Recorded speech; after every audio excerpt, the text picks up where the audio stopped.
Happy February. Hope everyone's well. Any big dramatic news in anyone's campus lives? I know Buff State had a town hall meeting yesterday on their budget. That didn't sound good. Any other town hall budget meetings on campuses? No. Same here. Oz had a town hall meeting. Yeah. Recently, like last week, we had a Yeah. similar situation, and it's conflicting with the expectations from middle states. So, you know, we are working. Well, hang in there and bless be. Good luck. Thank What's you. the perceived conflict? I mean, I was trying to be, nice. I mean, I think there's a big deficit, and the school unfortunately uh, had to use some funding from the reserves.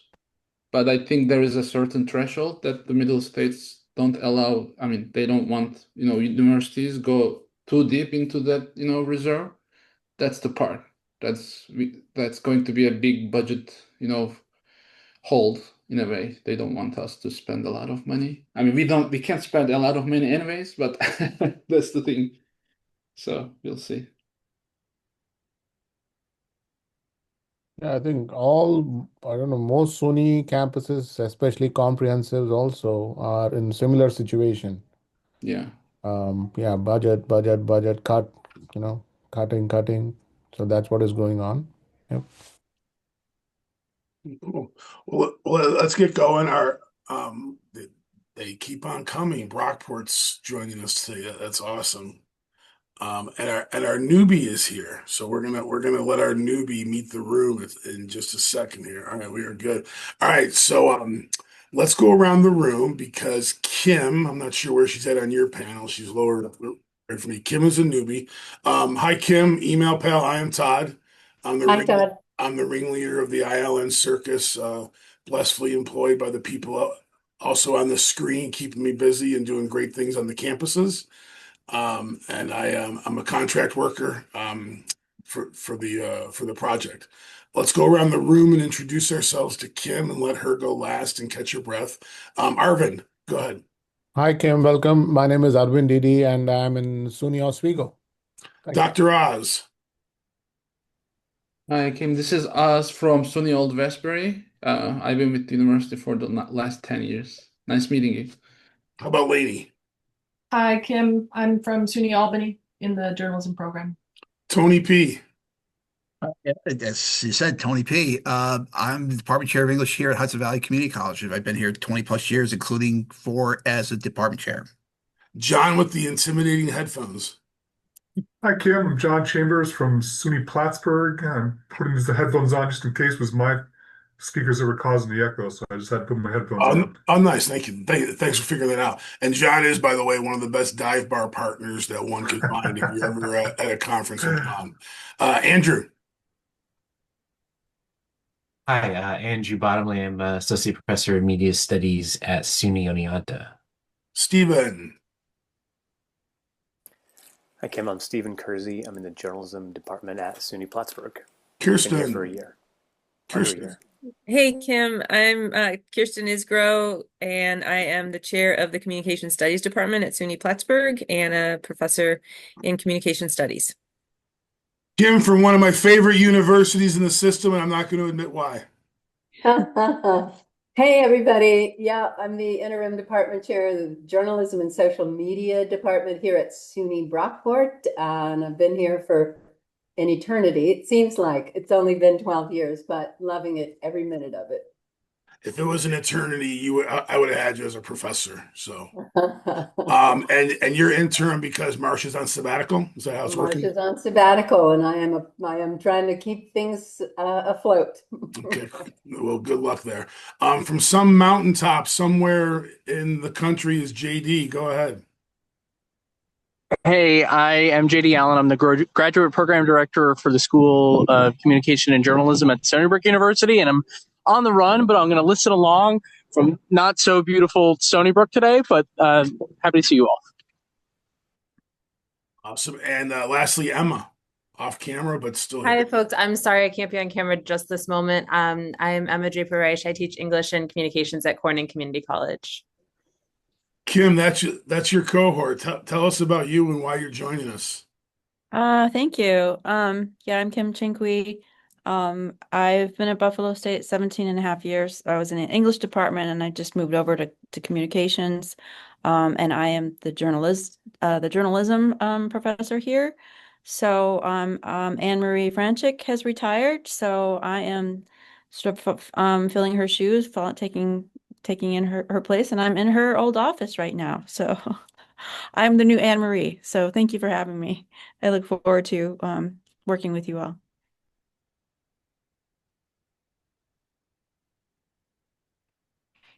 Todd, you're muted. Oh, sorry. Oh, well, welcome, and I'm glad to have you. One of the coolest things about the project is this room right here. So, as you have ideas and questions and whatever, obviously you can reach out to me. But this group, it's a pretty cool peer support group. So, just know that everyone on here is an email away for whatever things might go on at Buff State. All right, let's get going on the day.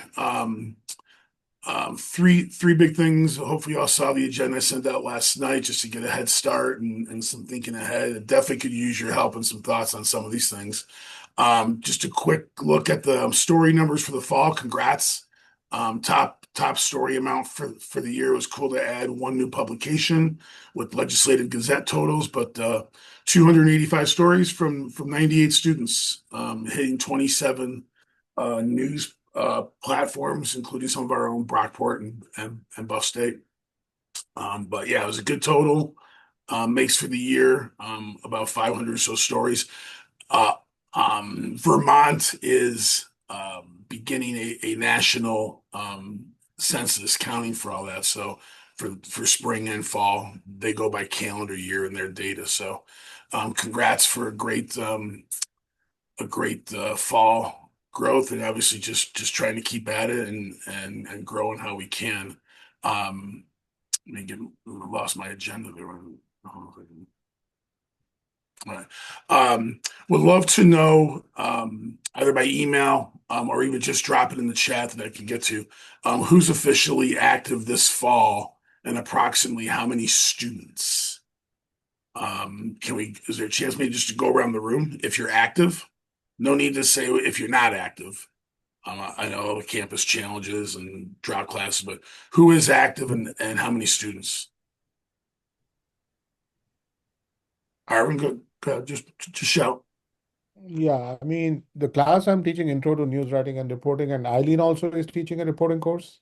Right. So yeah, we have together, I think, close to 30 students. Nice. Yeah. How are all of them you think are going to be in community news work? No, not all. Okay. How many? I'm not sure about community news.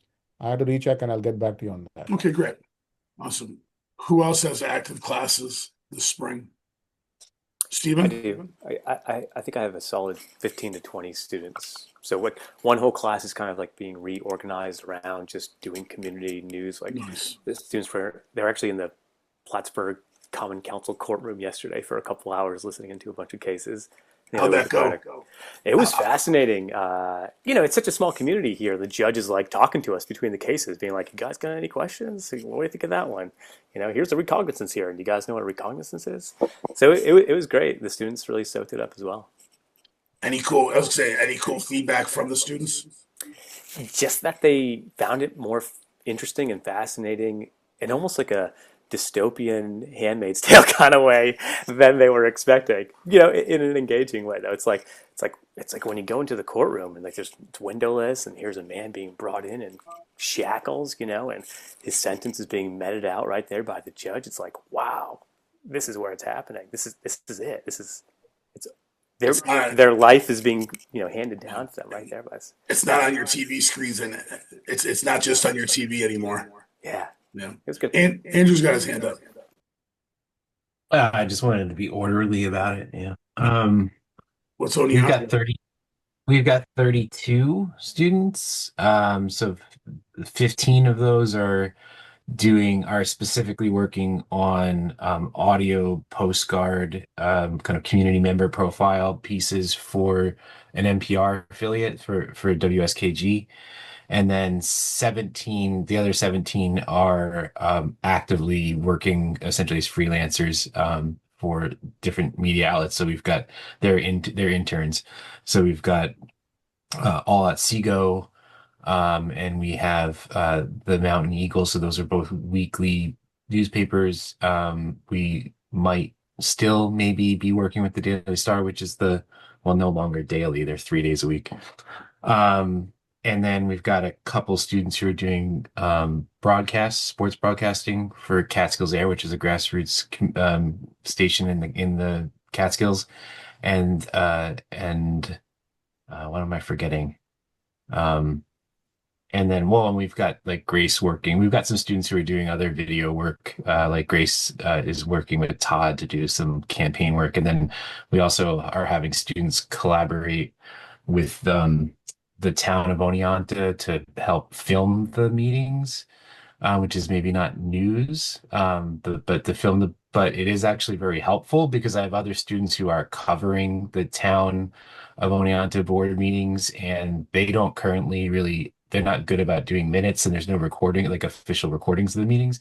So sometimes it can make it difficult to follow up on stories and do fact checking and so forth. So actually having recordings, while it's just a good kind of public service for the citizens, is actually going to be really helpful for when we're doing having the students write articles and stuff, that we can go back to those recordings. So Nice. Can I ask a question? Sure. So are the recordings and the minutes handed to the town and then they archive them on their website, or are you holding them? no, we're doing it kind of as a community service to the town. So yeah, where the students are filming the meetings, and then we'll turn it over to the town and they'll put it on their their YouTube or whatever. That's a great idea. Yeah. Of your students that are doing reporting, you use the word internships. Are they actually in paid situations, or is it just the class credit standard? Both. I mean, so we've been experimenting with different kind of models of how to engage the students here. So they are in they are interns. I call them interns, and they're enrolled as interns. So we have, like I think most all SUNYs would have, you have dedicated internship sections in your department.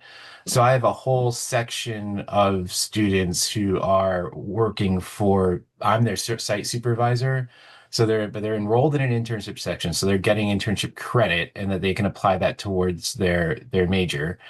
And then that also though makes them, because they're in a designated internship section, that makes them eligible to apply for SUNY internship funding. So which is, at least on our campus, delegated or handed out kind of, I don't want to say subjectively, but I mean, there's a process that they have to apply for it. It's not guaranteed. Although essentially, I think all the students, I'm a little divorced from that process. We have an office that handles the money, but all the students did get, I think, around a little over $1,000. Um, so they are getting both credit and payment. Who else is active this summer? I think Stony Brook has 7 students, if I remember right. JD. John, Unfortunately, George is the master of all that, so I'll have to follow up. That's cool. Yeah, I think he sent me an email this week at 7 students. John, you had your hand up, and then Kirsten. Yeah, I'm not active with teaching a course this semester, but I do have one student that he contributes weekly, if not more, to a local radio station, WNBZ, where he has a weekly sports program, like 5 or 10 minutes, where he talks about local sports scores and local sports stories. And I mentioned last fall he maybe have 10 stories, but I asked him this spring how much has been contributed. He said he's got well over 50 stories. There's 50 different shows that he's contributed to the station. So he's really active and out there doing that with the local radio station. All right, let's keep that data part of our work. And then also, if there's links to his programs, I would love to make that part of the ILN site. Todd, I did send you, I think, the at least one of his pieces when I did the fall update, because we had 2 pretty active students that have been, one working with Mountain Lake PBS for the whole year and getting paid under the New York broadcast project, and then the other that John just mentioned, he's kind of working on his own, right, John? I mean, that's Yeah. basically, yeah, but he's creating a really robust profile. Good for him. All right, I'll go back in that email. Sorry, Kristen. No, that's all right. That's all right. Cool. But I can resend it too. I just wanted to also represent our student run TV station. I know Lauren couldn't make it today. Lauren Zito is the instructor for that particular class.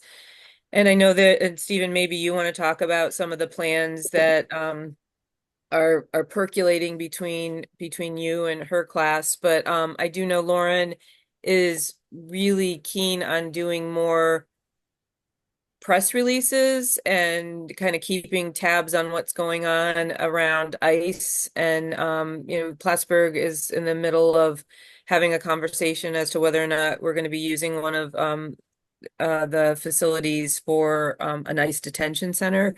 But they're with the PR folks next Wednesday, they're working with the Champlain Valley Hospital and doing a mock press conference next Wednesday, which I think will be clever. It's probably not going to be out in the wider community, but I think just sort of scaffolding and getting folks ready for doing more events like that, which I think would be really fantastic.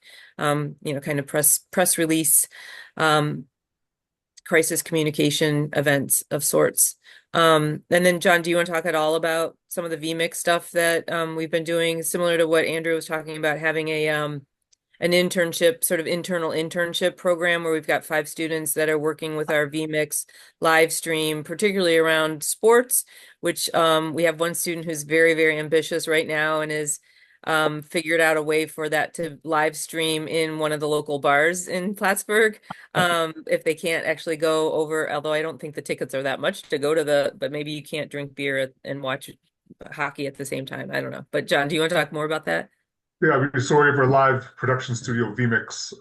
And one thing we're doing is this Late Night for the Planet downtown, where they produce a show and we live stream for them in a downtown place called Olive Ridley's. But also, we do our live hockey and basketball games. And Mountain Lake PBS isn't. They want to start having to send some of the hockey games to Mountain Lake PBS for them to restream on their channel. So we're trying to work with them to get some of our live sports on their channel as well. That's great. So there's no live hockey now. At this point, this will be the first attempt to get live hockey. Yeah, we have live streaming, but not on the PBS channel. So we're Gotcha. just going to work on just getting it after we get the episode. We'll send it to them, the link, and then they'll put it on their channel. I love it. Keep. And we have a YouTube channel, but again, we're part of what we're trying to work out is, the bureaucracy of SUNY makes having any kind of live stream very challenging on our website. So one of the things we're hoping to do this summer is have a more pliable website where folks can actually look at the live stream of any of the events that we have on campus, not just the sports, with a little bit more nimbleness. But at the moment, it's all on the YouTube channel. Cool. All right, thank you. Who else is live? Brockport's live this semester. So because I'm filling in as chair this semester, it's a challenge because I teach the journalism classes that support our community news outlet. And so a way around that, because I'm teaching theories this semester, I'm not really immersed with my journalism students. So I have created independent studies so that I have students working primarily for Canal Side Chronicles, our community news outlet, and so our hyper local news outlet. So they're producing some great stories. They're focused mostly on village board meetings, and I don't know, it's crazy. There's been some controversy about a rowing club here. There's always people complaining about something. So I have a couple of really good students who are working on that, and in the interim, so that we're not just not doing anything. And yeah, that's what we're doing. Cool. Awesome. Anyone else live this spring? Awesome. I'm going to have a meeting with a regional news platform, Innovate Long Island, early March. They approached us, early this month for a possible collaboration. They would like us to cover and make some interviews, like TV, interviews, news reporting But we were discussing the logistics, so we invited them to our campus so that they can see our TV studios. If this, if this could happen, I'm expecting 6 students. These are not from any classes. These are interns, internal interns, but they'll be working for this Innovate Long Island internally, and some off-campus components will be also possible. I just don't know yet, but I can update you in the March meeting, Okay, hopefully. cool. All right. Awesome. Um, Emma, you're not live this semester, but you're still in the planning works for next fall. Any updates? Yeah. How's your planning going? Well, a few things are in the works. We do have a new internship partnership with the Ithaca Times. They have a student working with them this semester, which is a cool new development for us. I'm working on a new course proposal for a community news class for our campus. And we also have, this is just some good news for all of you at our 4-year partners. We've seen real increase in enrollment for our dual enrolled high school students in our intro journalism writing for media class, so which I teach. I've got 16 folks in that class this semester, which is up from the previous few terms. So hopefully you'll be seeing them in your programs soon. Thanks. Nice. Emma, is your student with the Ithaca Times going to be actually writing news stories this semester? I'm not sure. I think the focus of her project is more like market research. They're looking to expand to covering Elmira and the Twin Tiers. Good. So I'm not sure if she's going to be actually writing or more doing that research for them. Yeah, I did actually have a call yesterday with one of their team members. Just they wanted to get more ideas about ILN and partnerships. Cool. They mentioned you, and they're also going to reach out to Cortland as well. Fantastic. Yeah, they've been great to work with so far. Cool. Buff State is live this semester. The West Review, Side Review, Buffalo Review. Help me out there, Kim. Buffalo Review West. We currently have, I believe, 43 students in our major. I'm advising students in the record. I'm just still kind of feeling things out and finding my way around. So, we currently, I was just in a meeting with my colleagues. We are being asked by our administration to combine our journalism major with comm studies and PR. So that's kind of very fluid right now. So I don't know if there's anything else that you need from me, but That sounds good. Appreciate it. With everybody who's live, please, as you can, send me links to stories. Obviously, please watch the paywalls. I still hit some paywall issues with some of your submissions, but send me the posts and I'll get several of them up as they come in. If you send me 10, I'll probably post 2. So just but love to see the work from around the state and keep the ILN website a good showcase of what you all are doing. And thanks for the patience and the perseverance in trying to make this work. I talked to a bunch about the challenges that you have. Stephen, thank you for letting me talk to your class. So just I know you guys have just huge challenges with students. And I can say so, like on a whim, Todd was sending out the messages about the internships, and without any warning to Todd, I got him on the phone to the class, and he gave us like a great 10 to 15 minute pep talk about the importance of local news, and the students really kind of ate it up. It was good. They enjoyed it. So thanks again for doing it, Todd. Appreciate it. Yeah, he's available. Scared the hell out of me. It took me 30 seconds of pause, and then I just jumped off the diving board. But it was definitely fun. It was definitely fun. So yeah, if I can help in that regard, if you need a pep talk, if an outside voice, I'm willing to do it. Which, by the way, back to Kirsten, I just wanted to attest. Speaking of outside voices, you can watch hockey and drink beer at the same time. Just if you can get that question out of your head. No, I don't know that you can watch hockey at the Memorial Auditorium in Plattsburgh and drink beer. I know you can watch hockey and drink beer at the same time. I just don't know that they sell beer at the Memorial Auditorium on campus. Some of us are undeterred by the lack of sales. We find ways. Well, there are always flasks. All right, so send your stories in. I appreciate it. Let's keep it going. Which, by the way, on that call Wednesday with about 40 publishers, and Nisha was on it, and I'll have some Nisha updates in this next bit. But from her vision and working with Matthew and the chancellor, this is like one of the shining programs that they're excited about. So I don't know what that means, and you've all been around this more than me. When the administration says we love you, what does it really mean? Down the road. But that said, Nisha is just gung ho for this, and from her bosses, they just want more and more and more. So just know that as the headline as I get into this next step, which is talking about the internships. So we have 34 applicants. I think two or three just found the application and filled it out and don't have any reporting. So about 31 or so, 30 are actually eligible. A couple snuck in from outside ILM, but I think we have the budget numbers to make them work because of the excitement and the green light that Nisha's sensing. She's going to try and find funding with her budget for all 29, 30 applications. So we're still going through that this week. There was one of you on the call had a late interest applicant just the other day. I'll take all those and just see what the bosses say. I think that was Albany had a late entry ask. If you have them, send them my way. Just email me your resume and some clips, and we'll just see what the bosses say. But that said, the original 20 is looking to grow to 30, and we're going through the process. Anybody know if a recording's available for the session on Wednesday? I will have that available, Stephen. That's something. Give me a chance. Probably over the weekend and next week I'll get it downloaded and loaded up to the YouTube channel. Internships, that's the headline.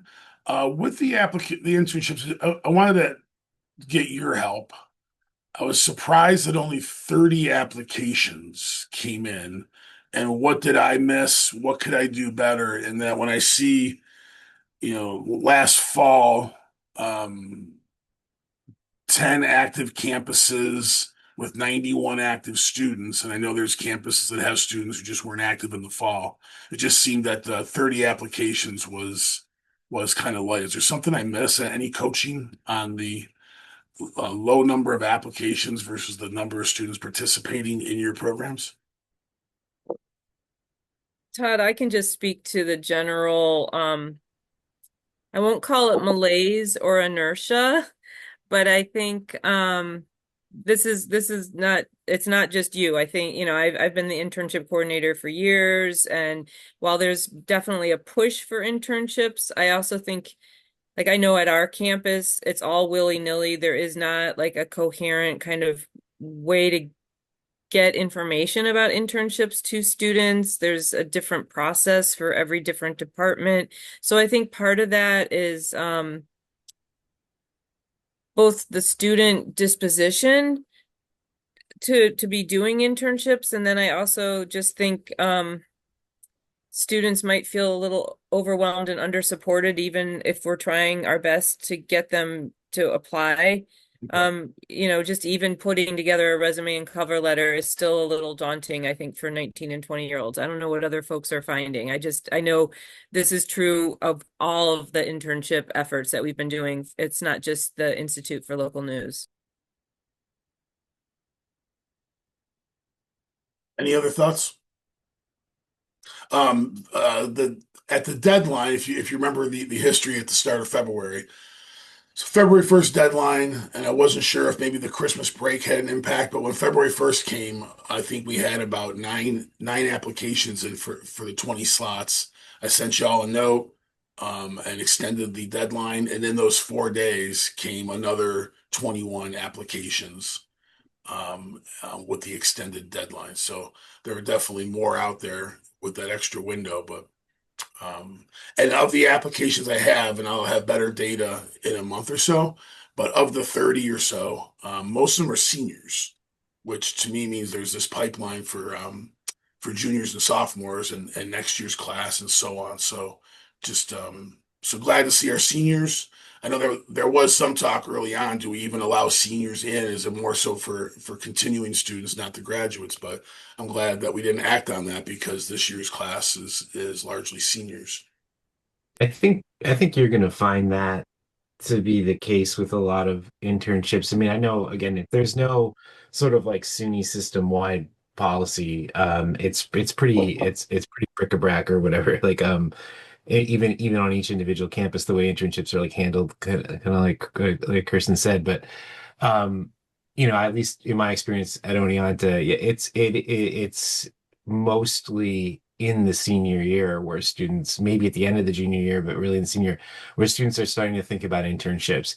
And that is frankly kind of too late. I mean, they should be thinking about them earlier. And I know that, in individual advising and stuff, we're trying to push students to seek out those opportunities earlier. But I'm not entirely surprised, and that was the what you found to be the case. And I do know that, like, in me um, to pushing students to apply, when I was introducing it to them, it was like mostly it was the seniors. I think they were all seniors who did apply, and or that were like on the fence about applying. And so that was the thing. They were like kind of like, I don't know if this is how I want to spend my summer, basically. Like, I mean, they had some reservations, and a couple I think ended up did apply, but um so I don't really know that that's like an answer to the problem or whatever, but it was just like that's not surprising to me. Yep.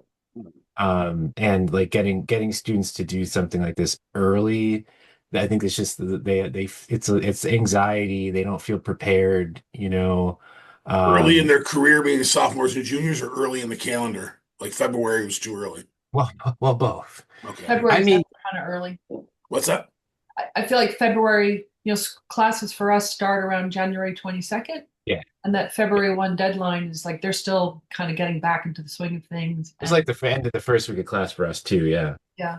So We started January 26th, and then the snowstorm pushed us even further a little bit. exactly. By the time of the deadline, we were second day of classes kind of. So I was going to say the same thing, February 1st. Unfortunately, because of the winter break, kind of, students, Sure. disappears when they come back. They had other, priorities at the beginning. And I think the application wasn't actually posted online till like the first week in December, which is obviously finals and all that other crap. Yeah.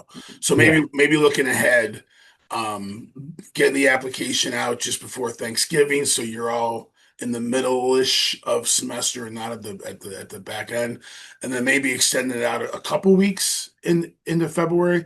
When you look at the calendar of the need to evaluate the kids, sign them up, give them time to find their newsrooms, and then by the end of school, I wouldn't want to go. I mean, last year we didn't start until April 1st, and it was just batshit crazy trying to get it all done. So I like February 1st, but maybe look at February 15th or so, but not much later.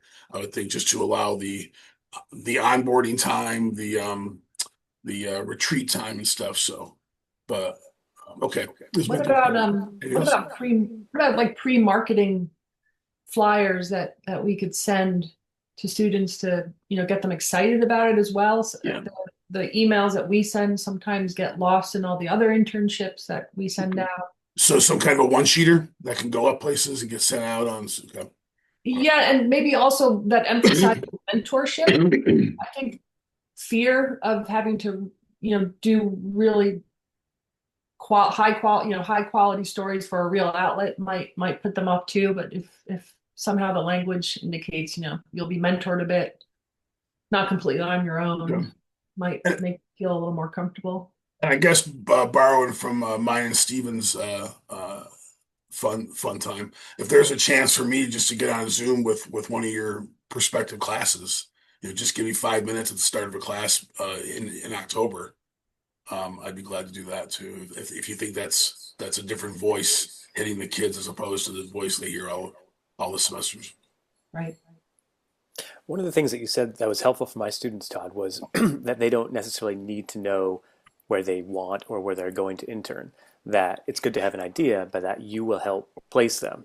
That you, as like having the power of the SUNY Institute for Local News, have that authority to go to the newsrooms and say, here's a good candidate that we've deemed worthy to be an intern, and we'll help set them up.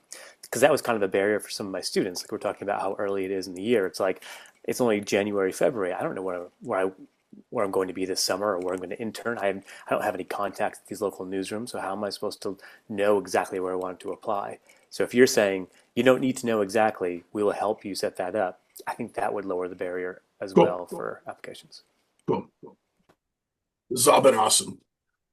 Any other feedback on the internship program? We have a lot of suitors out there. The interest from the publishers and the emails I've received the last several months, as well as the conversation on Wednesday. People definitely want it, and those who were on the call Wednesday, and which, by the way, let me just say, I didn't know what to expect from the publishers. I would have loved to have a great big kumbaya with everybody in the ecosystem, but I just aired on publishers only. And then at the last minute, I dragged Lainey and Andrew in because just for some real world backup on the campus. But I didn't want to have a whole 100-person Zoom, not knowing where the publishers were going to take it. So if you're thinking they're saying, why the hell wasn't I on the call Wednesday? That was my judgment at the time. So don't hate me too much. But that said, the ones who were on the call who had your interns last summer absolutely raved about it. So lots of newsrooms out there. Even had one small newsroom get their back neck hair standing up, thinking that this was only a program for the Albanese and the Newsdays. And I had to remind, no, there was Radio Catskill and Overlook and Strauss newsrooms. So, yeah, we are. Everyone's liking the program. So, all right, any other feedback on the internships? I see in the chat that Stephen asked if that I'm not looking. Wednesday meeting Yeah. was recorded. Yeah. I'm gonna post it, and I'll send it out to you. Yeah, nothing too alarming. Actually, they're actually what I should have had a kumbaya because they had no questions. A couple of clarifications on the internship. All of them wish that they could get assigned an intern, and then like that they all get one. Other than that, they just were very quiet, which I didn't expect. Maybe they were quiet because it was being recorded. But yeah, they just raved on the program. Glad to have the support. I'm actually on a call later today with just the 3 executive directors of the Press Association. So the New York publishers, the New York Press, and the broadcast. The 4 of us will just talk some more. They've already asked questions like, "Can we help you with shield law?" And I know we've several of us have talked about student protection as they go into local news. So one of them asked about it's a lobbyist. Andrew, you know Diane, I guess from your dad's days. So can you help with shield law? Because of her lobbyist background, she's like, should we approach the state legislature and get fellowships for after these kids graduate? And we have like 20 or 30 jobs, which is the California model.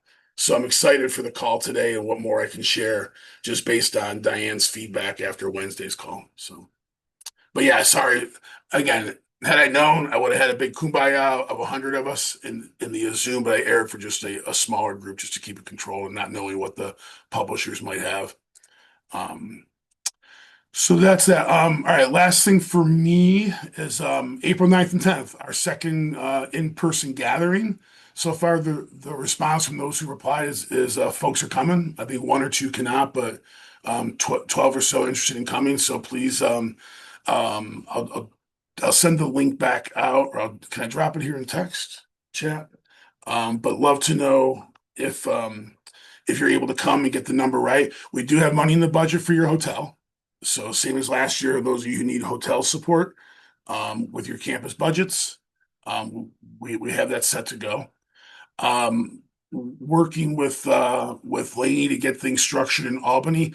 I'll send out after this meeting a more formal line of the agenda. The biggest panic and the anxiety and what keeps me awake at night is just making sure that I can develop a program that works for you. I have some ideas. Have a good commitment already from a Schenectady group. So send that to you and just help me build a day that works for you all. The one cool thing is there's a national movement. Finally, I've been looking for this on Local News Day. It's April 9th. If you just Google Local News Day, you'll find it. I think I put it in some of the emails already, but coincidentally, we're going to be together as a group. So I'm trying to build a local news day event to put our organization in the jet stream of the national movement too. I think they'd like this day to be as strong of a public awareness as any other national day movement. At least that's their aspirations. So help me with April 9th and 10th. Build a day that works. Love to see y'all in attendance. We have some guests like last year. Richard and Ann from St. Bona, eager to come. Amy from Colgate, and a couple others. So we'll have a representation from others. And I think because we're in Albany, I'm hoping to pull in um, some other Albany folks outside of media just to have this group discussion where it helps. But it's all mainly about us and our opportunities and continuing in person what we talked about today, the ways to grow. Any big questions about April 9th and 10th? So Todd, how do we do, I know I have a couple of faculty that want to go down. There's no registration fee, right? So we don't have to make that case. How do we, I know last year there was a little bit of confusion of us getting reimbursed or getting listed. How do you want to do that with the hotel? Yeah, so let me put that in the email. I actually have to get back to the hotel on that, but I'd rather none of you pay for it. Let the blocker rooms and let me tell them that we'll pay it on a single card. So just give me a bid on that. But Okay. it would be you all reserving under the block, and they'll know ahead of time that the block is being paid for by one single card. And Except, do you know which hotel it is yet or yeah, no? yes, yeah. Okay. Yeah, we have the block already put aside. When that email comes out, Laney, jump in here. When that email comes out, know that our block expires like March 8th, 30 days to the event. So when you get that over the weekend and Monday, just know we've got that ticking deadline about 10 days to put in for the hotel room under the group rate. Laney, did I say that right? Is Laney still here? Yeah, no, I'm here. Yep, yep. Well, he will reserve the block group for us until March 8th, and then if we cancel or anything, then we're on the hook for him. Yeah. Okay. There's still rooms after March 8th, but It'll be, yeah, just be less more complicated. yeah. Todd, you sent in that sort of that general itinerary that you were working on, and you have that the dean is talking at 9, right? That's just established for 5 minutes. Yeah, yeah. Any other, and again, so I've got an email sent out to you just where Lady and I have zeroed in on some of the sessions that we'd like that are possible. Share it with you and just give feedback to make sure that your trek to Albany is as solid as possible for what we need to grow this program. So watch for that note, give me some feedback. And again, just like last year, I love the way Andrew got us started. Just us, not a fancy conference. Come in sweatpants and shorts if you want. But let's just get us together for 24 hours and try to advance this great work that we've been doing for a couple of years, or in the case of Rockport and Ball State, lots of years. All right, that is my agenda. Last quick note, still struggling with SUNY Central and patient with them, and all's good, but we'll love your help. You see the campuses that are here and the campuses on the website. Take a look. If you have a friend who would buy into this mission, who's at another SUNY campus, send them a note, send me a note, connect us, but love some recruiting of these other campuses. We have a couple starting, so it's cool to have Emma Corning, SUNY Poly, the school, environmental sciences taking a look. But would love to get more of the schools. That's probably the one thing I wish was more active the last 6 months is the campus recruitment of other SUNY sites. So if you have a friend, I love that nudge, that email intro, and the encouragement for them to jump off the diving board. And with that, I'm done. Anything from the group? Any key announcements, key sharings? Going once. What do we need? What do we need to help with that? Help with what? Yeah, I mean, do we need kind of like to think about maybe like a roadshow presentation kind of that would be, something that would give like kind of more concrete and showy examples of what all the folks here have done, like some of the successes, and just some, because I mean, I'm guessing that if those programs haven't responded now, like just a kind of an email to them to say, hey, let's talk is maybe not like going to register. Because they've been approached that way Well, but I probably. also don't know. I don't know who you reached out to. I know from my end of it, I don't trust that the email list I was given from Yeah, Vermont were the best people on those campuses. you're probably right. And I think you all just looking at your own campuses know some of your peers buy into this, and some of them just got too many things on their plate. And I get it. It's not for every professor in media, and it's not for every professor at honors classes or whoever might jump into this mission.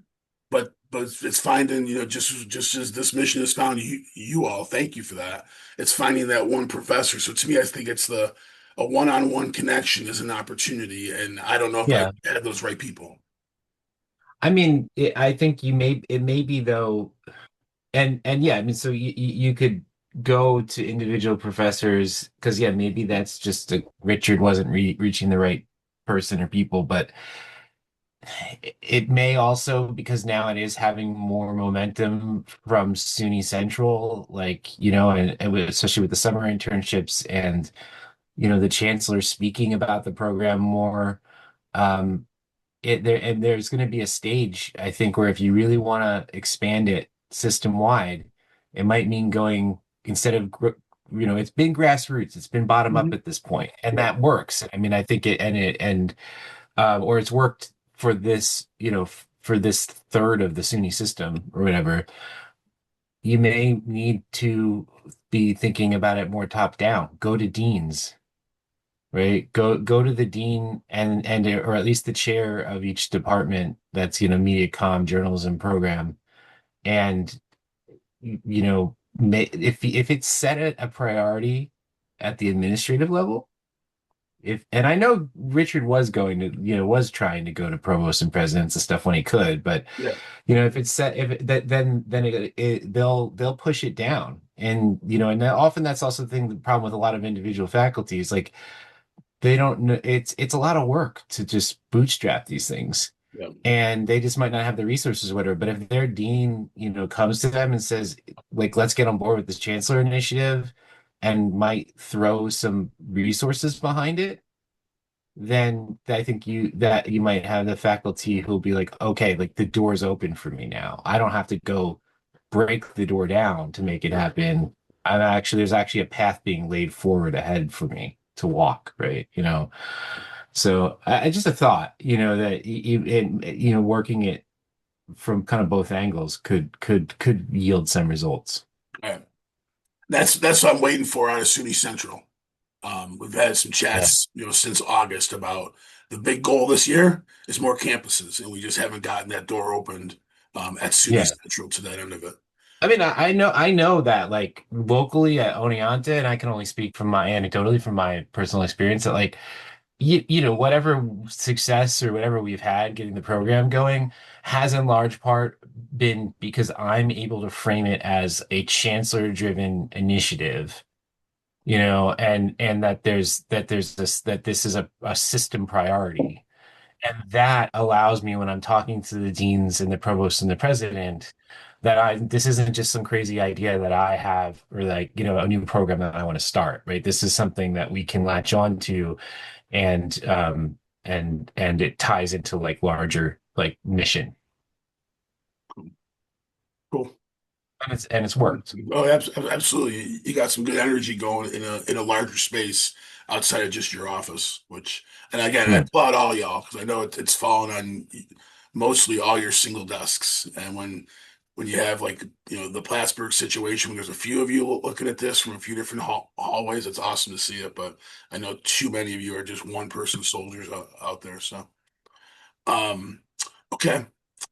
Anything else? Funny note, Chancellor was at an Albany editorial board meeting, Albany Times Union, pitching his internship vision and the need and the importance and the impact. And he hadn't connected the dots that Albany Times Union had two of our interns. So it was kind of funny at that editorial board meeting about the SUNY mission that the editors in the room were able to say, yeah, your internship program you're talking about actually helped us. So thank you. They did great last year, Bob. So King got a kick out of that. One thing we're toying with, Andrew made a mention of it, and it goes to that marketing idea. Um, Grace is just a super student at Oneonta.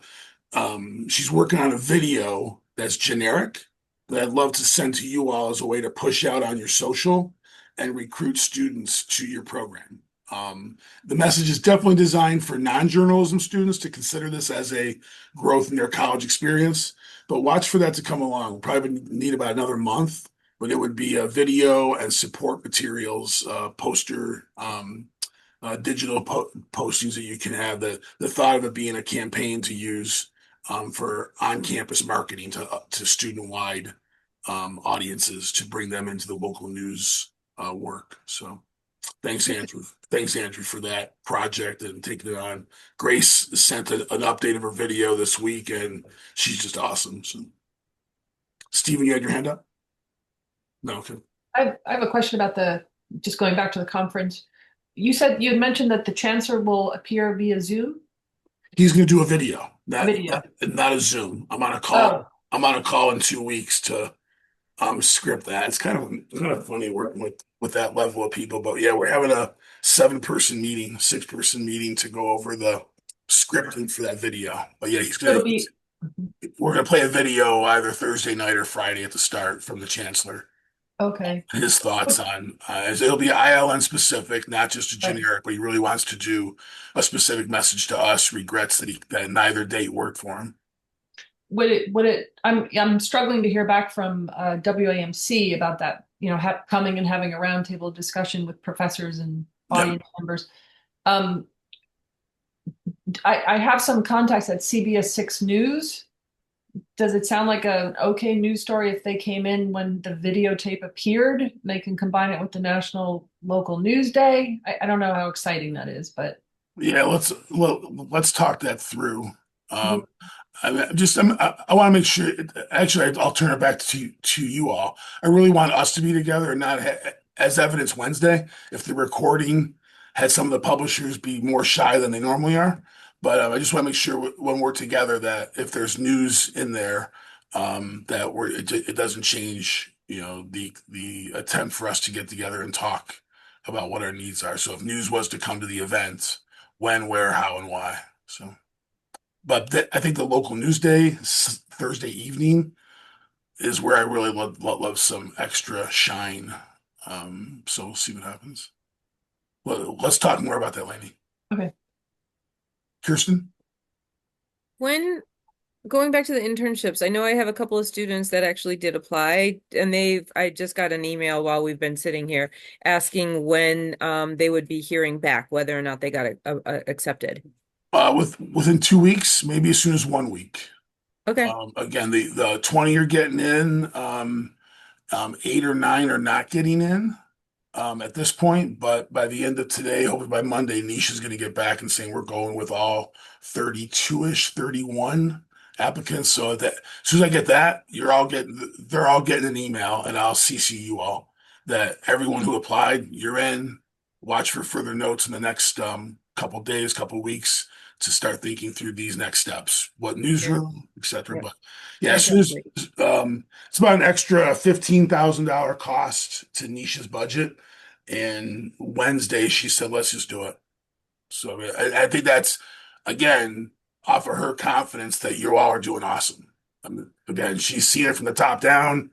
She knows what the people up top are talking about, and this is just an awesome program that they want to keep putting money into. So Nisha didn't even worry about the cost. I sent her the cost breakdown today. She didn't ask for it, but I just wanted to make just a double check, measure twice before cutting. So, but as soon as she gives the green light, that'll probably be the first step.